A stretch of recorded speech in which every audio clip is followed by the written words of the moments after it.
আপনারা জানেন যে বর্ষা মৌসুমে আসলে সারা বাংলাদেশে যে একটা পানির একটা স্রোত থাকে, সব জায়গায় পানি জমে যাওয়ার একটা সমস্যা থাকে। তো সেই প্রেক্ষিতে আসলে নড়িয়াতেও আমরা দেখছি যে অনেক জায়গায় যেখানে আসলে পানি জমার কথা না, এরকম অনেক জায়গায় জলাবদ্ধতা সৃষ্টি হয়েছে। এবং এটা আসলে মূল কারণ হিসেবে আমরা দেখতেছি যে বেশিরভাগ খালগুলো আসলে বন্ধ হয়ে গেছে আমাদের। তো আমাদের বর্তমান সরকারের মাননীয় প্রধানমন্ত্রী একটা অন্যতম চমৎকার উদ্যোগ হচ্ছে এই খালগুলোকে পুনরায় সচল করা এবং যেগুলো দখল আছে দখল মুক্ত করা। তারই প্রেক্ষিতে আসলে মূলত আমাদের আজকে এই জায়গায় আসা। আমরা আপনারা দেখতে পাচ্ছেন সকাল থেকে আছি মোটামুটি।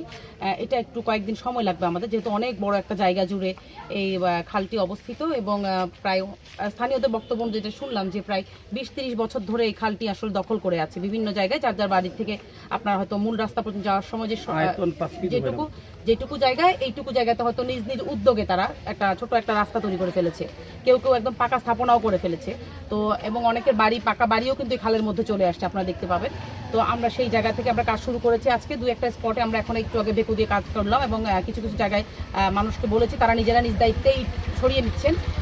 পানি সরলে যেটা হবে যে এখানে প্রায় 5 কিলোমিটার মতো একটা বড় একটা খালের যে জায়গাটা আমরা শুনতে পাচ্ছি যে এই যে পানি জলাবদ্ধতা সৃষ্টি হয়েছে, এই পানিগুলো আসলে নেমে যেতে পারলে আমার মনে হচ্ছে যে হয়তো খালটা কেটে ফেলতে পারলে ঠিকমতো জায়গায় জায়গায় আমাদের সর্বোচ্চ 1 থেকে 2 দিনের মধ্যে পুরো পানিটা জলাবদ্ধতাটা নিরসন হওয়া সম্ভব।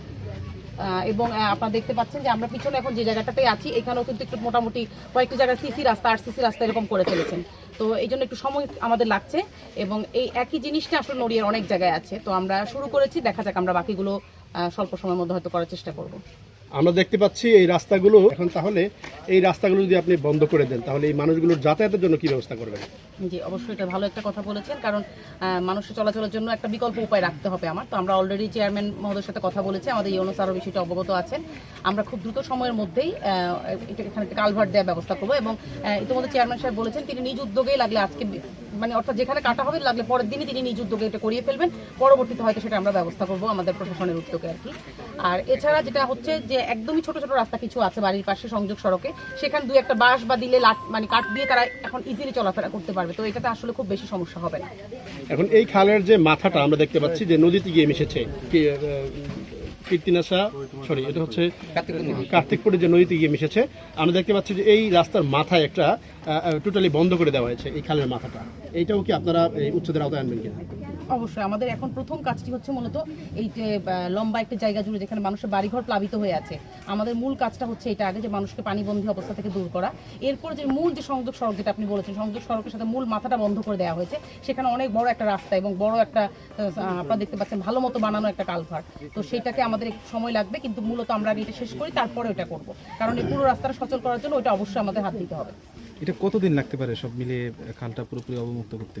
দেখুন, এটা আসলে আপনারা নিজেরা অনেকটা সময় ধরে আছেন, আমরা এতক্ষণ ধরে আপনি অ্যাটলিস্ট 4-5 ঘন্টা 3-4 ঘন্টা এখানে আছেন, আমরা ভালো মতো আমাদের বেকু দিয়ে হয়তো আধা ঘন্টা কাজ করতে পারিনি, কারণ যেহেতু মেশিন এবং রাস্তাঘাট সব তো স্মুথ না, একই রকম না, তো গাড়ি বারবার বন্ধ হয়ে যায়। যদি এমন হতো গাড়ি সচল রাস্তাঘাটও সুন্দর তাহলে হয়তো 4-5 দিনের মধ্যে হয়ে যাবে, আমরা আশা করছি। এটা আবার বৃষ্টি বা এখন যেহেতু সিজনটা এরকম আপনারা জানেন, বর্ষাকাল যেহেতু যে কোনো সময় বৃষ্টি বাদলা হতে পারে, তবুও আমরা চেষ্টা করছি মিনিমাম। আমাদের চেয়ারম্যান মহোদয় যেটা বললেন যে স্যার আমরা দাঁড়িয়ে থেকে 4-5 দিনের মধ্যে চেষ্টা করবো, না হয় আমি সর্বোচ্চ ধরলাম 7 দিন লাগবে। তো আমরা চেষ্টা করবো এর মধ্যেই যেন এটা সক্ষম আর কি, মানে 7 দিন লাগুক আর 10 দিন লাগুক, আমরা আশা করতে পারি যে এই খালটা একদম নদী পর্যন্ত ক্লিয়ার হবে। এটা আমরা চেষ্টায় আছি ইনশাআল্লাহ। আমাদের প্রশাসনের নজরদারি আছে এবং আমাদের স্থানীয় লোকজন এখানে যারা আছেন, চেয়ারম্যান সাহেব একা নন, এখানে আমাদের আপনারা দেখেন আশেপাশে অনেক এখানকার জনগণ আছেন, তারা নিজেরাই আসলে এতদিন ধরে কথা বলেননি। কারণ আমার ঠিক পিছনে যে রাস্তাটা দেখবেন এখানে একটা গাছ আছে যেটা অনেক পুরনো গাছ। আমি তখন জিজ্ঞেস করলাম এতদিন পুরনো কেন, তো যেটা দেখলাম যে এটা অনেক বছর ধরে যেহেতু খালগুলো দখল করা আছে, তো গাছটাও পুরনো হয়ে গেছে, এরকম একটা অবস্থা। তো এই কাজটা করতে গেলে আমাদের একটু সময় লাগছে, কিন্তু জনগণের চাহিদা যেহেতু এটা স্থানীয় জনগণ সঙ্গে আছে, তো আশা করি বেশি সময় লাগবে না আমাদের।